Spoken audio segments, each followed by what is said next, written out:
Halo teman-teman, salam sehat selalu untuk kita semua, salam sejahtera, dan kembali dengan saya, harus tetap semangat ya. Walaupun tim nasional kita akhirnya gagal lolos ke babak final Piala AFF 2022-2023, tapi tetap kita harus bisa mensupport, mendukung perjuangan yang sudah dilakukan oleh Fakhrudin Arianto dan kawan-kawan. Kita harus bisa menerima kekalahan ini. Memang Vietnam bermain di kandang. Mereka mampu memanfaatkan situasi dan kondisi mereka dengan mencetak gol cepat ke gawang kita ketika di baru 3 menit mulai.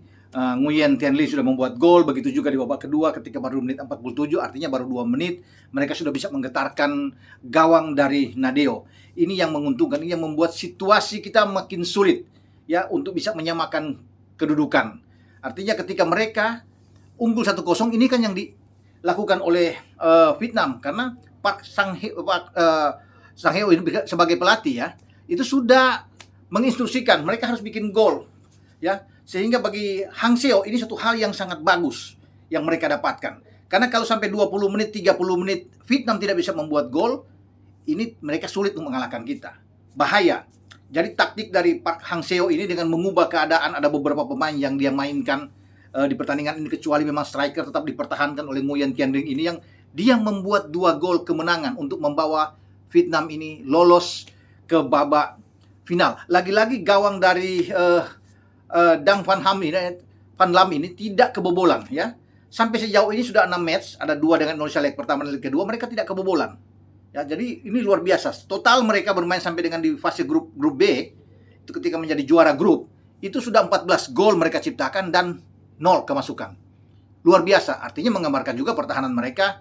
Oke, kita bermain tidak seperti di leg pertama, tampil luar biasa ya. Bagaimana apapun yang harus dikatakan, koordinasi di belakang memang kali ini memang cepat ya.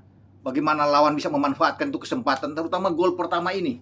Datang bola long ya, umpan jauh dari belakang, dan tidak bisa, ada sini ada 2, ada Jordi Amat dan juga ada Rizky Ridho.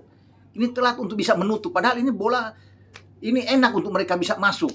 Tapi lawan bisa memanfaatkan satu kesempatan untuk menjadikan gol. Setelah itu mereka agak kesulitan memang dalam 30 menit untuk bisa masuk ke pertahanan kita. Dan itu terlihat kan, bahwa setelah gol ini mereka tidak mampu lagi untuk bisa membuat gol. Dan di babak kedua baru terlihat mereka mencuri dari sebuah set piece. Ada 4 pemain bahkan kita di depan gawang sendiri, kemudian Nguyen Thian Lee melompat sendiri dan bola masuk. Sulit untuk bisa dijangkau ini. Ini dalam sundulan kepala biasanya berat untuk bisa mengantisipasi. Dan ketika mereka unggul 2-0, sudah sulit buat kita. 1 gol aja untuk bisa memasukkan berat. Kita melakukan 9 kali tembakan tapi 0 on target. Itu masalahnya buat kita. Tidak bisa. Mencari 1 gol pun agak sulit kelihatannya. Mereka Vietnam itu dengan 11 tembakan dan 5 on target. Hampir saja mereka di menit-menit akhir ya, Quang Hai ini masuk untuk bisa menembak dengan kaki kiri, untung masih bisa Nadeo bisa menepis, hampir 3-0 lagi. Penguasaan bola memang kita agak naik ya di menit-menit akhir itu, karena lawan sudah mengendor, sudah lebih bertahan. Sehingga kita 53% dengan mereka 47% ya. Bahkan tembakan pojok, tendangan sudut kita ada 7 kali sebenarnya dan lawan 5 kali. Tapi semua ini kan menjadi sia-sia ya. Karena kita udah ketinggalan 2, kita tidak bisa mencetak gol ke gawang Vietnam. Itu masalahnya yang terjadi baik di leg pertama maupun di leg kedua ya. Mau bagaimana lagi? Ya, kita harus bisa menerima kekalahan ini dengan jiwa besar ya. Tidak perlu kita harus bersedih. Oke, kecewa sih Pak, wajar lah, karena kita gagal bisa ke final. Dan bagi STY ya, ini kembali dia gagal lagi. Kalau edisi sebelumnya ke final, sekarang kita cuma di babak ya semifinal. Jadi ini kegagalan buat kita untuk bisa melaju, dan STY kembali tidak berhasil untuk mewujudkan impiannya menjadi juara. Karena kan target dia bersama juga dengan pengurus PSSI Pak Ketua Umum Iwan Bule ini harus juara. Kita harus ke final juara, tapi memang kita harus bisa melihat ini. Ya, apapun itu kita harus tetap memberi semangat memang. Karena kita sudah berjuang. Ya, Mark Klok ini luar biasa bermain juga. Tapi dia seorang diri. Agak berbeda memang kalau melihat dengan apa yang ditampilkan oleh STY. Ya, dalam pertandingan di leg kedua ini. Leg pertama oke ya, bermain dengan 3-5-2, berjalan dengan bagus ya. Bahkan Vietnam tidak begitu bagus main di leg pertama di Jakarta di GBK ya. Sekarang juga sebenarnya mereka biasa-biasa aja kalau melihat, tidak begitu kuat, tetapi ya dua gol yang cepat ini yang membuat mereka itu bisa unggul dan memenangkan pertandingan. Tapi formasi kita ya agak berubah ya. STY mengubah ini tidak menjalankan seperti di leg pertama. Ini yang menjadi pertanyaan juga. Makanya ketika terjadi perubahan di tengah, ini membuat situasi bagi Klok setengah mati. Sulit dia untuk bisa hanya seorang diri bergerak. Lihatlah bagaimana formasi. 3 back masih dipertahankan. Jordi, Fakhrudin, dan Rizky Ridho. Kemudian ada Asnawi di kanan dan Pratama Arhan. Tetapi kan agak berubah di tengah dengan hanya Klok sendiri ditemani oleh Marcelino Ferdinand. Padahal Marcelino ini tidak bagus dalam bertahan. Dia lebih bagus dalam menyerang ofensif. Yang ada sehingga Yakob Sayuri itu ikut membantu. Kan ini bukan posisi yang ideal bagi Yakob Sayuri. Dia lebih kuat bermain di flank, ya, lebih bagus di fullback sebenarnya, di kiri atau di kanan. Dan itu dimainkan dia di babak kedua setelah pergantian pemain terjadi. Ketika Asnawi itu ditarik keluar, baru dia dipindahkan ke sini. Jadi ini sulit kalau bisa melihat dengan formasi yang berubah. Di depan coba masukkan Sadil, ya, yang di Jakarta itu Sadil masuk di menit-menit akhir ya di injury time. Tapi sekarang Sadil, Yakob Sayuri, dan Dendi, sehingga mengorbankan Rahmat Irianto yang main bagus di leg pertama justru tidak dimainkan. Bahkan sepanjang pertandingan juga dia tidak dimainkan di sini. Ya ini yang membuat di tengah ini sulit, longgar kita di tengah, tidak bagus. Sehingga juga bagi Mark Klok itu bekerja dengan keras sekali. Dia bekerja, ya. Tidak seperti di awal kalau dia ada didampingi oleh Rahmat Irianto, ini kan akan bagus bagi Mark Klok untuk mendistribusi bola ke depan. Kemudian ada Marcelino yang memang lebih ofensif. Sekarang sulit bagi Marcelino karena lawan juga tahu Dong Hung ya yang menjadi kapten itu cepat sekali mengambil dia karena memang sudah tahu ini pemain yang tidak boleh diberikan leluasa. Ya, berikan ruang untuk bergerak, untuk berikan passing-passing. Berbeda dengan di leg pertama, ketika ada Klok dan Irianto bermain yang sangat kuat di double pivotnya, mendorong Marcelino ke depan, ini jauh lebih bagus untuk membantu Yakob Sayuri dan Dendi.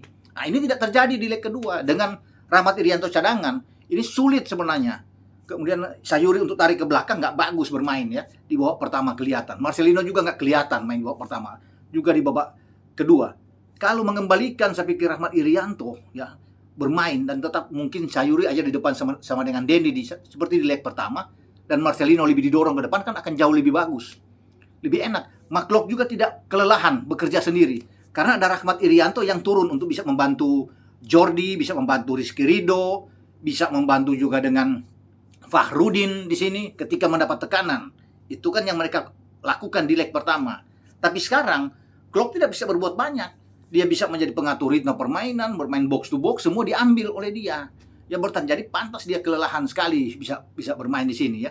Tidak ada yang bisa mendampingi. Di babak kedua memang ada pergantian. STY melakukan berbagai pergantian. Ketika kita ketinggalan dengan 2-0 kan ini sulit buat kita. Spaso masuk, Rafli juga ikut masuk. Di sana ada Ricky Kambuaya yang masuk, Witan juga masuk. Tapi ini sulit ya ketika kita tertinggal, berat. Satu aja kita sudah berat. Apalagi dengan 2 gol. Dan ya mau bilang bagaimana lagi. Inilah hasilnya buat kita. Kelihatan juga masih ada beberapa kali kesalahan passing. Ini yang sebenarnya tidak perlu terjadi ya. Dan sekali lagi bahwa lini tengah kita tidak begitu bagus kalau melihat ya. Saya menginginkan tadi bahwa Rahmat Irianto yang langsung dimainkan ya. Di babak kedua harus cepat. Misalnya Dendi ditarik keluar lebih cepat. Marcelino juga harus lebih cepat ketika tidak begitu bagus di babak pertama. Memang ada pergantian dia keluar ya. Tetapi harus cepat untuk melihat plan B. Ketika plan A tidak jalan, bagi STY dia harus bisa melihat ini. Ada plan B yang dia lakukan dengan cepat. Tapi sulit kelihatannya. Dan memang berat menghadapi Vietnam ketika kita ketinggalan dengan 0-2 atau 2-0 dari lawan. Tekanan penonton juga begitu baik. Dan taktik, strategi dari Vietnam yang sengaja kadang-kadang mengulur waktu, kadang-kadang mereka bermain keras, memancing, memprovokasi kita, itu mereka berjalan, memang itu yang mereka lakukan, berjalan dengan baik dalam pertandingan di leg kedua ini.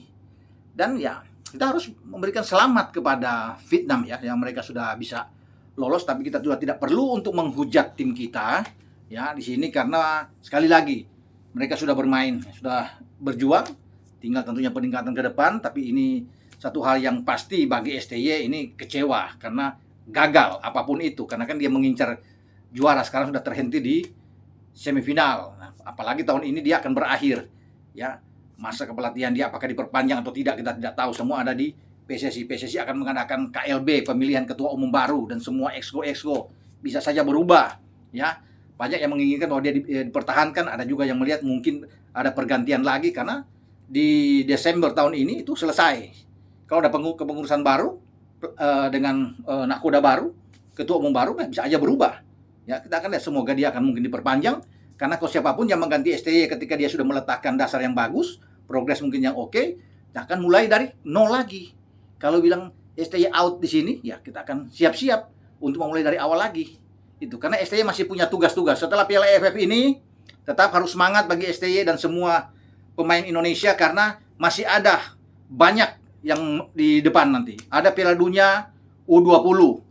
Ini bermain di Indonesia sebagai tuan rumah. Sebelumnya juga di Uzbek. Ada U20 kan, Piala Asia. Wah, ini kita lolos juga di sana. Nanti ada Piala Asia Senior. Nah, di senior ini kita sudah bisa mendapatkan tambahan amunisi dari pemain-pemain naturalisasi yang dinaturalisasikan kan. Ada Sandy Walsh yang sekarang tidak bisa bermain, dia sudah bisa ikut karena ini kan resmi di bawah FIFA ya, AFC tentunya di Piala Asia. Sain Patinama ya sudah bisa bermain. Elkan Bagot sudah ada, jadi saya pikir kita oke lah kalau di Piala Asia. Sayang ya kalau mereka semua bergabung di Piala AFF, itu posisinya akan lain karena ada Sandy dan Sain Patinama, tapi ya semua sudah berlalu. Ya, kita harus bisa menutup buku di sini bahwa di Piala AFF kita gagal lolos. Tapi apapun, sekali lagi saya tetap respect dengan perjuangan bagi Mark Klok dan kawan-kawan. Oke, sampai di sini dengan saya. Terima kasih untuk W88, juga Astra Credit Companies, juga Dabinter dan Resto Delis yang sudah bersama dengan channel YouTube Bung Ropan. Ciao.